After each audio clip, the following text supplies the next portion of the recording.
Assalamualaikum warahmatullahi wabarakatuh. Bismillahirrahmanirrahim. Alhamdulillahi rabbil alamin. Wassalatu wassalamu ala ashrafil anbiya'i wal mursalin Nabiina Muhammadin wa ala alihi wa sahbihi ajma'in. Rabbi shrah li sadri wa yassir li amri wahlul 'uqdatan min lisani yafqahu qawli, amma ba'du. Muslimin dan muslimat, hadirin dan hadirat yang dirahmati Allah Subhanahu wa taala sekalian. Puji dan syukur bagi Allah Subhanahu wa taala, Tuhan pemilik, pencipta, pentadbir, penguasa sekalian alam. Selawat serta salam atas Nabi junjungan kita, Nabi Muhammad sallallahu alaihi wasallam, juga atas ahli keluarga baginda, para sahabatnya dan para pengikutnya yang setia sehinggalah ke hari kiamat. Alhamdulillah, Allah rezekikan kepada kita pada malam ini, muslimin dan muslimat, satu taufik dan hidayah. Allah gerakkan hati kita, Allah permudahkan urusan kita, sehingga kita dapat menghadirkan diri ke rumah Allah Azza wa Jalla. Kemudian kita boleh duduk dalam majlis ilmu, walaupun kebanyakan orang yang dikeliling kita mungkin tak datang, tapi bila Allah gerakkan kita untuk hadir, ini nikmat yang Allah Ta'ala berikan kepada kita untuk menambahkan lagi kefahaman kita tentang agama kita.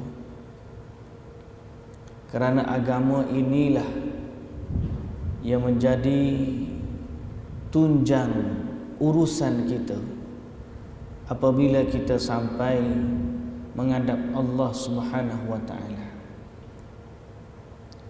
Jadi mudah-mudahan Allah memberikan kepada kita kefahaman dalam agama mengikut manhaj golongan yang benar, golongan yang selamat, iaitu golongan yang merupakan 1/73 daripada umat ini. Sebagaimana kita dah bincang di awal pertemuan kita Saban Minggu, bahawa Nabi kita Muhammad sallallahu alaihi wasallam dia khabarkan bahawa umat ini akan berpecah kepada 73 kumpulan, satunya di dalam neraka, satunya di dalam syurga, dan semuanya 72 di dalam neraka Allah Subhanahu wa taala. Jadi kita Saban Minggu kita dah bincang dalam bab mengenali golongan yang selamat itu dan ciri-ciri mereka serta bagaimana mereka beragama. Agama ni bukan milik kita. Agama ni milik Allah. Siapa-siapa pun yang nak cakap bahawa agama dialah yang benar, maka dia mesti kembali kepada apa yang Allah kata sebagaimana yang diwahyukan kepada Nabi Muhammad sallallahu alaihi wasallam. Dan inilah yang kita cuba bawa kepada tuan-tuan, ayat-ayat Quran, hadis-hadis yang berkaitan dengan perkara tersebut.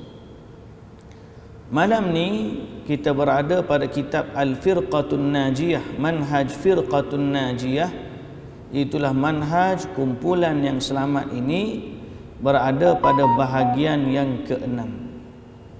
Apa bahagian yang ke-6? Iaitulah makna la ilaha illallah. Ramai di kalangan kita memang mengucap dah ni, hak lan ni mengucap dah. Kalau orang kata apa cuba mengucap, dia pun boleh jawab la ilaha illallah. Adapun kalimah asyhadu tu, aku bersaksi. Inti kepada kalimah dia ialah la ilaha illallah. Kalau duk main asyhadu tak selesai duk main asyhadu gitu, dia panggil tak sampai ke matlamat dia. Matlamat dia ialah la ilaha illallah. Lepas tu kalau duk talqin orang mati, jangan duk sibuk dengan asyhadu. Dia pula asyhadu. Tak lepas tu. Kita duk asyhadu. Tu kita talqin kepada dia, la ilaha illallah. Pasal apa? Itulah inti dia. Dua kalimah syahadah tu, apa dia dua kalimah syahadah? Pertama la ilaha illallah, yang kedua Muhammadur Rasulullah. Jadi pada malam ini kita nak membahaskan secara detail, taklah terlalu detail, tapi nak membahaskan agar kita faham apa ertinya kita mengucap la ilaha illallah. Baik, muslimin dan muslimat yang dirahmati Allah Subhanahu wa taala sekalian, kalimah la ilaha illallah ni maksud dia tidak ada Tuhan yang berhak disembah melainkan Allah. Itu kita faham kan? Apa erti la ilaha illallah? Maksud dia tidak ada Tuhan yang berhak disembah melainkan Allah. Sehingga Allah Subhanahu wa taala menjadikan benda ni rukun dalam agama kita. Orang nak masuk Islam, dia kena mengucap la ilaha illallah. Allah Ta'ala sebut dalam Al-Quran surah Muhammad ayat yang ke-19, fa'lam annahu la ilaha illallah. Katalah wahai Muhammad, ketahuilah bahawa tidak ada sesungguhnya tidak ada Tuhan yang berhak disembah melainkan Allah. Baik, dalam kalimah ni ada beberapa perkara. Dua perkara utama. Dua rukun utama dalam kalimah la ilaha illallah. Rukun pertama, la ilaha, tidak ada Tuhan yang berhak disembah. Dan rukun yang kedua, illallah, kecuali Allah. Apa erti rukun ini? Yang pertama kita panggil an-nafyu. Tuan-tuan ingat ni, nafi. Rukun pertama syahadah ialah nafi. Rukun yang kedua syahadah illallah, isbat. Nafi yang kedua isbat, sabitkan. Kalau kita kesalahan, disabit kesalahan. Tapi ini bukan sabit kesalahan, diisbatkan, disabitkan hak ketuhanan itu. Jadi apa rukun dia? Kita huraikan. Rukun pertama tadi kita sebut nafi. Makna nafi ni ialah bila kita kata la ilaha, tidak ada Tuhan, bererti semua yang disembah selain daripada Allah ni bukan Tuhan. Dan kita mesti berlepas diri daripadanya. Dan kita mesti tidak ada kaitan sedikit pun dengan mereka, dan apa jua bentuk amal ibadat yang mempertuhankan mereka. Bererti kalau orang tu tengok patung berhala, dia akan kata itu bukan Tuhan. Dia tengok pokok besar, itu bukan Tuhan. Dia tengok siapa-siapa yang disembah, maka dia akan kata itu bukan Tuhan. Fir'aun bukan Tuhan, Namrud bukan Tuhan. Siapa lagi hak dianggap sebagai Tuhan? Ayah Pen bukan Tuhan. La ilaha, dia mesti menafikan ketuhanan. Bila sebut nafi ni, bererti kita tidak boleh mengata pun agama, apa-apa agama pun sama je. Macam mana sama? Yang disembah selain Allah tu bukan Tuhan. Siapa-siapa yang beriktikad, dia mengucap la ilaha illallah, tapi dia beriktikad yang disembah selain Allah tu pun Tuhan juga. Tu Tuhan orang kafir, Allah Tuhan kita. Jawapan dia salah. Allah ni satu-satunya Tuhan yang berhak disembah. Pas orang kafir sembah tu, sembahan mereka itu sembahan palsu, yang batil, yang salah. Kalau kita cakap macam tu, nanti apa pula perasaan orang kafir? Ini bukan soal perasaan orang kafir, ini soal hak Allah Subhanahu wa taala. Dia yang menciptakan kita dan dialah satu-satunya Tuhan yang berhak disembah. Bukan kita kena jaga sensitiviti orang kafir, malah kita kena dakwah orang kafir agar mereka kembali beriman kepada Allah. Orang kita ni kadang-kadang dia tak layan. Kita tak boleh kata lagu tu nanti orang kafir berasa hati. Takkanlah Tuhan dia salah, Tuhan kita je betul. Ada setengah orang tu dia berdalil hujah, lakum dinukum waliyadin. Bagi kami agama, bagi kamu agama kamu, bagi kami agama kami. Jadi setiap orang tu dengan agama dia masing-masing, dia cara Tuhan dia, kita cara Tuhan kita. Jadi jangan kacau agama masing-masing.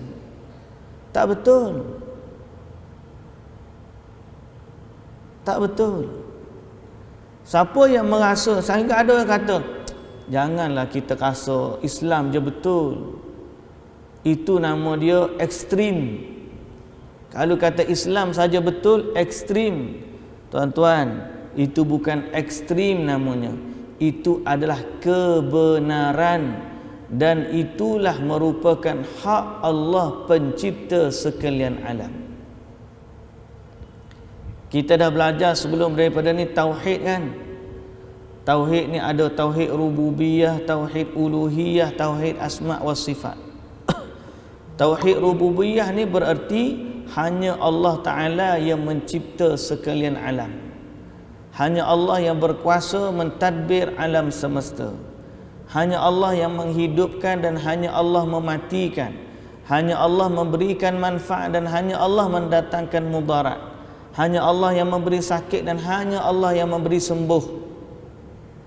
Setelah daripada kita faham hak-hak ketuhanan itu, maka kita juga faham hanya Allah yang berhak disembah. Jadi bila kita kata la ilaha illallah, berarti selain daripada Allah tu bukan Tuhan. Nafi. Syarat yang pertama apa dia? Nafi. Syarat yang kedua apa dia? Isbat. Isbat ni mensabitkan. Setelah kita nafi yang selain daripada Allah ni bukan Tuhan, maka kita kata yang satu-satunya berhak untuk disembah hanyalah Allah. Itu makna la ilaha illallah. Baik, pendetilan ni. Nabi sallallahu alaihi wasallam bersabda, "Man qala la ilaha illallah khalisan atau mukhlisan, abangnya dakhala al-jannah." Atau kama qala an-nabi sallallahu alaihi wasallam. Nabi kata siapa yang mengucapkan la ilaha illallah yabtaghi bihi wajha Allah, yang dia ikhlas hati dia kerana Allah, maka pasti dia masuk syurga. Nabi kata siapa yang kata la ilaha illallah pasti dia masuk syurga, dengan syarat dia ikhlas. Orang yang ikhlas ialah yang memahami la ilaha illallah, mengamalkannya dan menyeru kepadanya sebelum menyeru kepada yang lain. Sebab kalimah ini mengandungi tauhid, pengesaan Allah Azza wa Jalla, yang kerananya Allah Azza wa Jalla menciptakan alam semesta. Bila Nabi kata ikhlas tu, maksud ikhlas tu apa? Bukan sekadar niat di hati dia. Ikhlas di sini maknanya pertama dia memahami makna la ilaha illallah. Yang kedua dia mengamalkan la ilaha illallah. Dan yang ketiga dia mengajak orang kepada la ilaha illallah. Dan inilah juga dalam hadis riwayat Bukhari dan Muslim, apa yang Nabi ajak kepada orang Mekah selama 13 tahun, dan apa yang menjadi inti kepada dakwah Nabi selama 23 tahun, dan apa yang Nabi SAW ajak pakcik dia beriman dengannya, iaitulah Abu Talib. Nabi kata kepada pakcik dia Abu Talib ketika nak meninggal, wahai pakcik, katalah la ilaha illallah, satu kalimah yang aku akan berhujjah untukmu di sisi Allah. Kalau kamu kata la ilaha illallah ni, aku akan berhujjah untuk kamu di sisi Allah Subhanahu wa taala. Nabi ajak yang tu je. Okay? Nabi ajak perkara tersebut, la ilaha illallah. Tapi pakcik dia tak nak dengar. Kenapa pakcik dia tak nak dengar? Kenapa Abu Jahal sampai sanggup perang?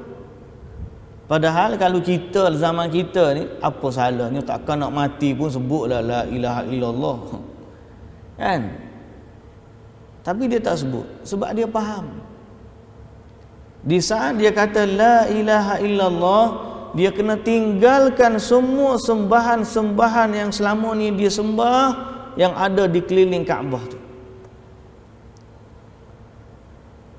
Bila seorang tu kata la ilaha illallah, menafikan ketuhanan dari selain Allah, bererti dia meninggalkan semua sembahan selain dari Allah. Kalau ada selama ni dia panggil apa? Dia menyembah patung-patung berhala, maka dia kena tinggalkan. Dia minta daripada rijalul ghaib, makhluk-makhluk ghaib, dia minta tolong dengan jin dan seumpama dengannya, dia kena tinggalkan. Jadi Abu Talib dia faham perkara ni. Dia faham kalau dia kata la ilaha illallah, bukan sekadar ucap di mulut, dia kena tinggal semua tuhan-tuhan yang ada di Mekah tu.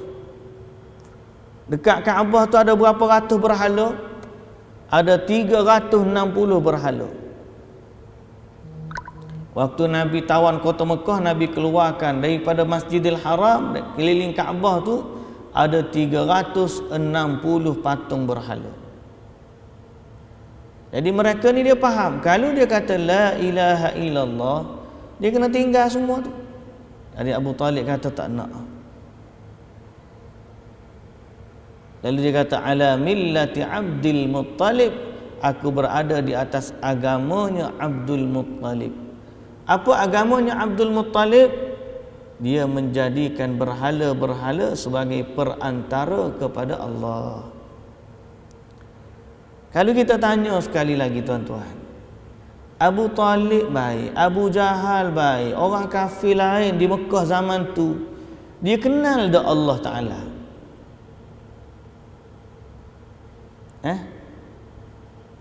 Dia kenal dak Allah Ta'ala? Jawapan dia kenal. Quran pun kata macam tu.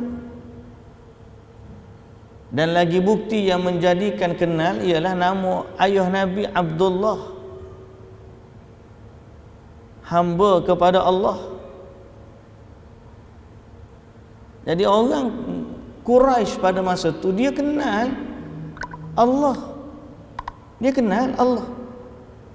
Cumanya dia tidak mengesakan Allah.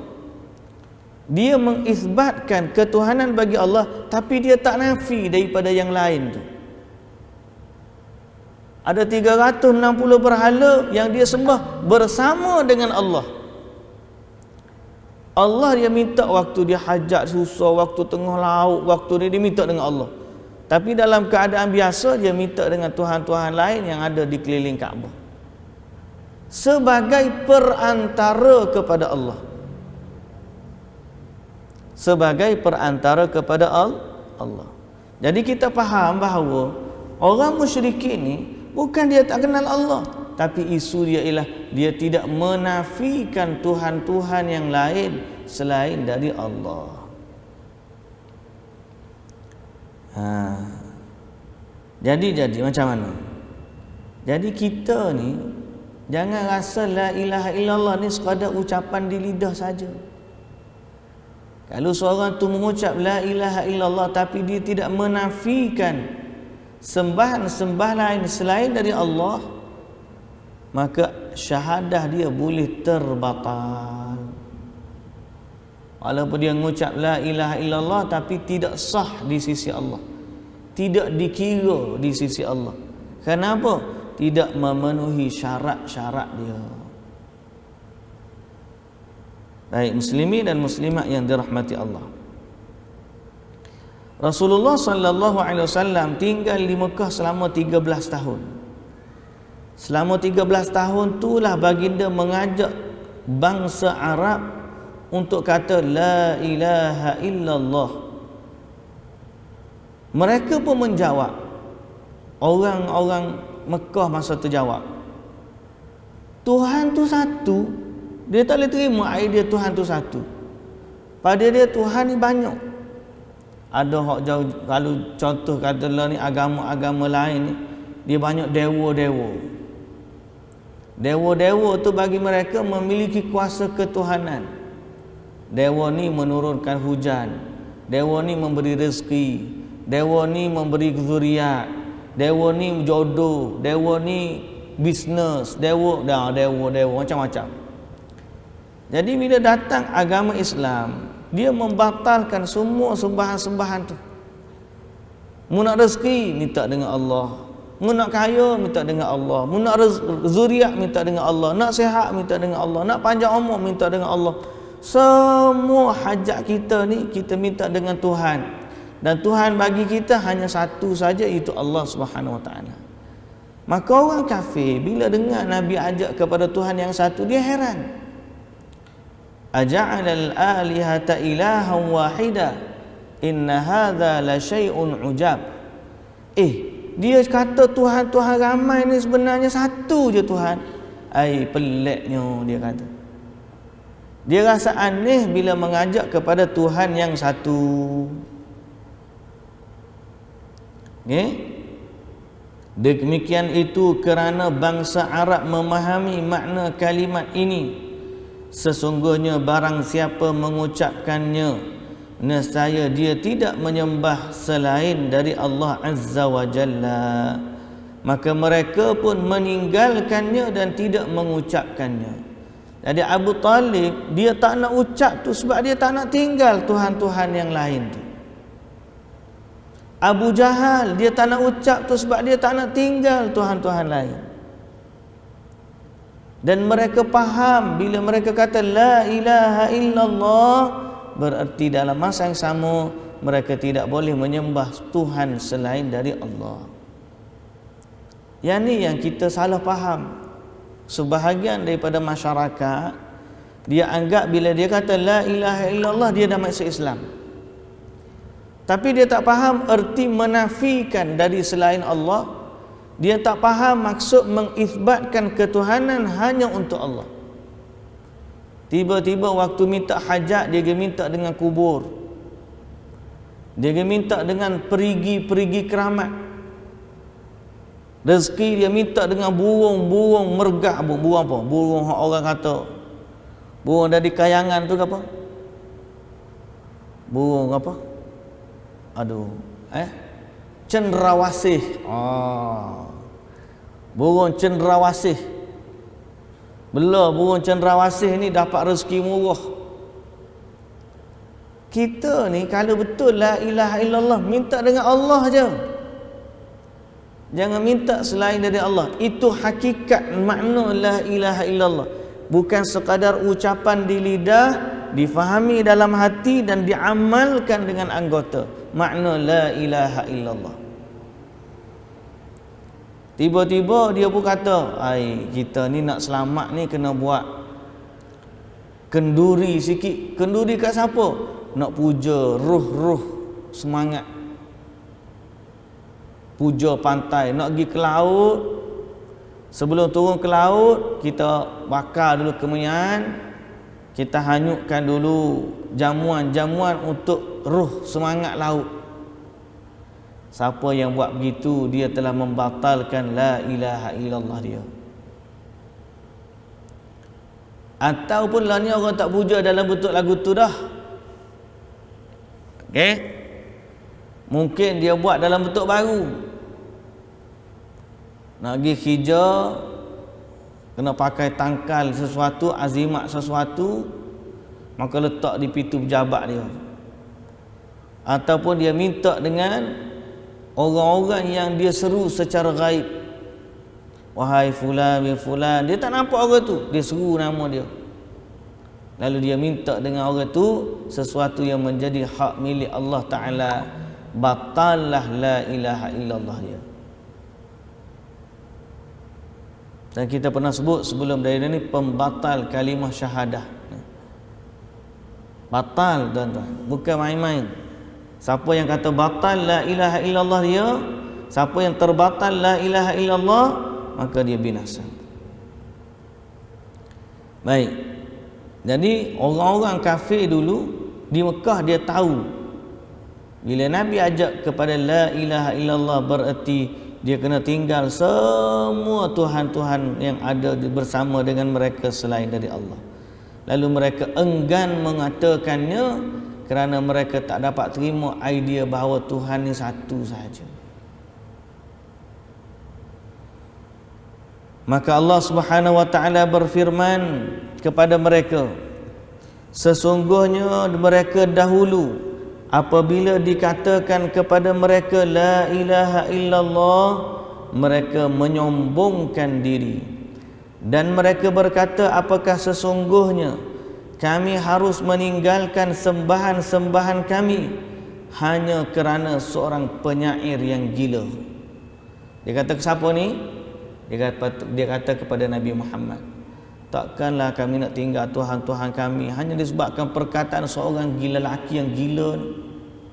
Dia katakan Nabi Muhammad, pada dia idea Tuhan ni satu, pelik.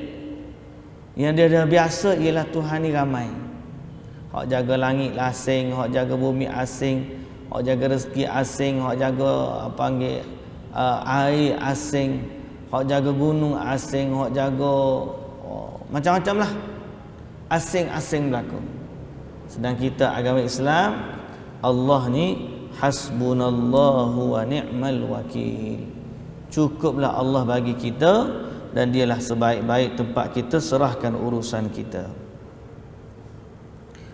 Lalu mereka kata apa? Rasulullah sallallahu alaihi wasallam bersabda, barang siapa mengucapkan la ilaha illallah dan mengingkari sesuatu yang disembah selain Allah, maka haram hartanya, darah dan darahnya. Siapa yang kata la ilaha illallah dengan sebab kalimah ni, maka haram ke atas orang Islam yang lain untuk rampas harta dia atau untuk cabut nyawa dia. Tak boleh main-main dah bila dia kata la ilaha illallah.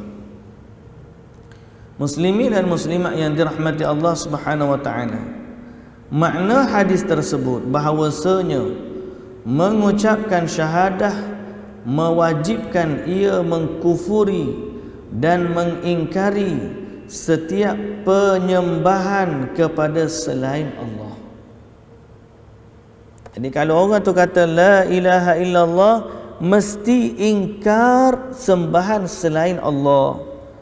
Kalau dia kata la ilaha illallah, tiba-tiba dia anggap sembahan selain daripada Allah tu hanyalah option sahaja, optional. Nak sembah Allah boleh, nak sembah selain Allah pun boleh, maka perkara itu membatalkan syahadah dia.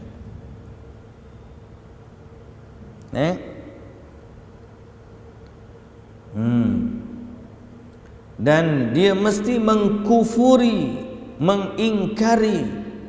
Kalau dia tengok benda lain, dia kata, aku tak akan sembah apa yang dia sembah. Ingkar. Sebab tu saya kan, kita musim-musim nak dekat Christmas ni, saya banyak tempat saya pesan.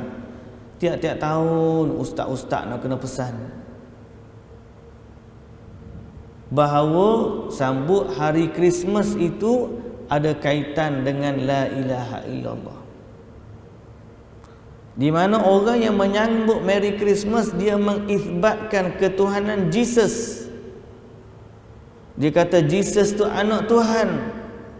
Maka tidak ada lagi wujud istilah la ilaha illallah, kerana bagi mereka Nabi Isa juga Tuhan dan Ruhul Qudus juga Tuhan. Jadi siapa yang kata sambut Merry Christmas, kita bimbang kepada akidah dia, kerana dia mengucapkan selamat kepada orang yang menyatakan bahawa Tuhan ini memiliki anak. Habis kita dah pesan, tapi tiap-tiap tahun pesan macam tu lah. Kalah pesanan kita ni tuan-tuan. Nak kalah guna algoritma kalau kita dalam media sosial ni tuan-tuan. Kita kena tahu ni, apa hak kita tengok tak sama dengan orang lain tengok. Dan apa yang negara kita tengok tak sama dengan negara lain tengok. Algoritma dia berbeza. Sebagai contoh, pagi tadi ada orang share pada satu video. Dia kata antara misi orang-orang yang guna ataupun mencipta aplikasi dalam media sosial, sebagai contoh TikTok, hak famous pak kita lah ni. Bukan famous pak kita ya, seluruh dunia. Aplikasi ni daripada China. Bila China buat aplikasi TikTok, dia bagi macam-macam orang suruh buat. Kita pun buka TikTok, penimpala kita. Sebab kita kata TikTok ni tempat orang muda. Orang tua ni dia main Facebook atau main WhatsApp lah. Budak-budak dia main TikTok. Tuan-tuan tahu, ada satu kajian menunjukkan bahawa kalau orang kita buka TikTok, duk nampak joget-joget. Tapi kalau di China buka TikTok dia tak nampak joget-joget. TikTok dia adalah untuk bisnes, TikTok dia adalah untuk belajar, TikTok dia pasal apa? Dia kontrol algoritma dia. Dia kontrol konten dia. Sehingga macam mana dia nak musnahkan satu negara, dia mudah je. TikTok negara tu buat algoritma dia tunjuk perkara-perkara yang melalaikan dan melekakan. Dan ni budak-budak kan duk main TikTok tu, bila masa dia nak dengar kuliah ni. Tapi apa dia tengok tak sama dengan orang Cina tengok, tak sama dengan orang Amerika tengok. Setiap negara ada dia setting sendiri dekat dengan pengasas dia tu, nak suruh apa yang kita baca, dia nak tapih apa yang kita tengok. Jadi sebab tu kalah kita. Kalah kita. Jadi bila berbalik kepada la ilaha illallah, kita nak ajak orang sembah selain ataupun tidak menyembah selain daripada Allah. Tapi dia punya kempen tuan-tuan, menormalisasikan agama. Agama-agama lain dianggap sama. Normalisasikan maksiat. Maksiat dianggap benda tak ada apa-apa. Orang nak tunjuk aurat dia boleh. Orang wanita nak dijadikan berjoget dan berdansa boleh.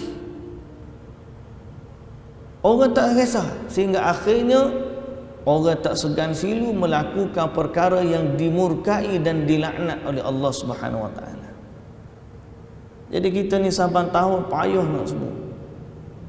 Jagalah agama, jagalah agama, jagalah agama, tapi nak lawan kita punya media sosial ni payah. kempen nak mari hari Christmas ni. Pakai pakaian Santa Claus, buat promosi Santa Claus, minta dengan Santa Claus. Akhir sekali orang Islam pun turut sama merayakan dia. Soalan dia, apakah perayaan begitu? Sekiranya orang tu sambut seperti mana orang Kristian sambut, dan dia merayakan kelahiran Nabi Isa sebagai anak Tuhan, apakah perayaan itu boleh membatalkan la ilaha illallah?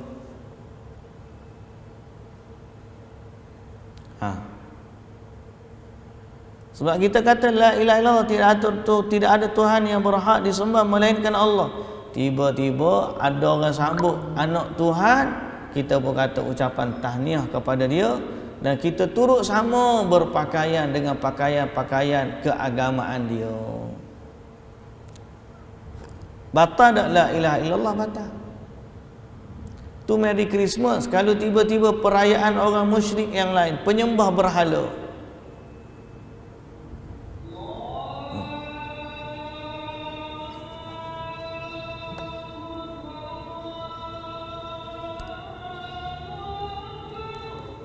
Allah Akbar, Allah.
لا إله إلا الله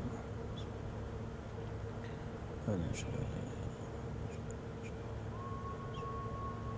رضيت بالله ربا وبمحمد رسول الله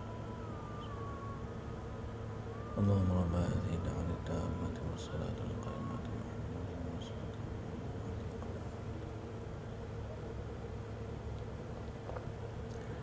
Baik muslimin dan muslimat yang dirahmati Allah Subhanahu wa taala sekalian. Kita sambung sikit lagi. Maka la ilaha illallah adalah asas kepada tauhid dan Islam. Pedoman yang sempurna bagi kehidupan. dia akan terrealisasi dengan mempersembahkan setiap jenis ibadah hanya untuk Allah semata-mata. Demikian itu, apabila seorang Muslim telah tunduk kepada Allah Azza wa Jalla, memohon kepadanya dan menjadikan syariatnya sebagai hukum, bukan yang lain dari Allah Subhanahu wa taala. Jadi bila dia kata la ilaha illallah, dia akan realisasi dengan seorang itu mempersembahkan semua bentuk ibadat dia hanya kepada Allah. Bila sebut ibadat ni macam mana pula tuan-tuan? Kata Ibn Rajab Al-Hambali kata, kalimah ilah, ilah ni makna Tuhan yang berhak disembah, ialah zat yang ditaati dan tidak dimaksiati, tidak diingkari. Okey, rasa cemas kepadanya, rasa agung kepadanya, rasa cinta kepadanya, takut kepadanya, harap kepadanya, tawakal kepadanya, meminta kepadanya, berdoa dan memohon hanya kepadanya. Ini semua tidak layak diberikan kecuali untuk Allah Azza wa Jalla. Maka barang siapa menyengutukan makhluk di dalam sesuatu perkara ini, maka ia merupakan kekhususan Allah Azza wa Jalla. Hal itu akan merosakkan kemurnian ucapan la ilaha illallah dan mengandungi perhambaan diri kepada makhluk tersebut sebatas perbuatannya itu. Jadi Ibn Rajab kata, bila sebut tentang ibadat ni bukan semayang ni saja dak. Termasuk ibadat ialah rasa nak mentaati dan tidak mengingkari. Termasuk ibadat adalah rasa gerun kepada dia, rasa agung kepadanya, rasa cinta kepadanya, rasa harap kepadanya, tawakal kepadanya, hanya minta kepadanya dan hanya bermohon kepada Allah. Ini semua termasuk dalam bentuk ibadat. Dia hanya boleh dipersembahkan dari hamba ini hanya kepada Allah Subhanahu wa taala sahaja. Itulah makna la ilaha illallah. Kalau tiba-tiba seorang tu dia mengucap la ilaha illallah, waktu doa dia pergi minta dengan jin, dia pergi minta dengan hantu-hantu, atau dia minta dengan kubur-kubur keramat, dia minta dengan pokok-pokok keramat, maka semua itu membatalkan la ilaha illallah. Itu kena ingat tuan-tuan. Bila sebut ibadat ni, apa yang agama anggap sebagai ibadat, maka sesungguhnya kalimah la ilaha illallah dapat memberi manfaat bagi orang yang mengucapkannya selama mana dia tidak terbatal dengan kesyirikan. Syirik itu apa? Syirik ni yang sesuatu yang membatalkan tauhid. Kerana syirik lawannya tauhid. Kalau tauhid itu mengesakan Allah, maka syirik adalah menyengutukan Allah dengan sesuatu. Bila maksud menyengutukan Allah ialah dia meletakkan sesuatu yang menjadi hak mutlak Allah Ta'ala kepada selain dari Allah. Okay? Yang ni kritikal, penting. Walaupun kita rasa takkan tu kata kita, tapi di sisi Allah kalimah la ilaha illallah ni sangat-sangat bernilai. Okey? Jadi sesungguhnya kalimah ni bermanfaat bagi pengucapnya selama mana dia tidak membatalkannya dengan syirik. Seperti mana wuduk boleh terbatal dengan hadas. Ada dah wuduk, tiba-tiba berhadas, maka batal wuduk dia. Akidah pun lagu tu, tauhid pun lagu tu juga. Beriman dah kepada Allah, tauhid dah. Mari tiba-tiba terlibat dengan syirik, maka batallah tauhid. Sebab tu kita sangat takut dan bimbang kepada dosa syirik. Muslimin dan muslimat yang dirahmati Allah, mudah-mudahan Allah memberkati kita dalam bab ini. Dan insya-Allah kita jumpa pada pertemuan kita yang akan datang dalam bab makna la ilaha, makna Muhammadur Rasulullah pula. Okey. Makna Muhammadur Rasulullah. Hari ni kita kata la ilaha illallah, kita jumpa lagi pada Muhammadur Rasulullah. Wallahu taala alam. Subhanakallahumma wa bihamdika asyhadu an la ilaha illa anta astaghfiruka wa atubu ilaik. Assalamualaikum warahmatullahi wabarakatuh.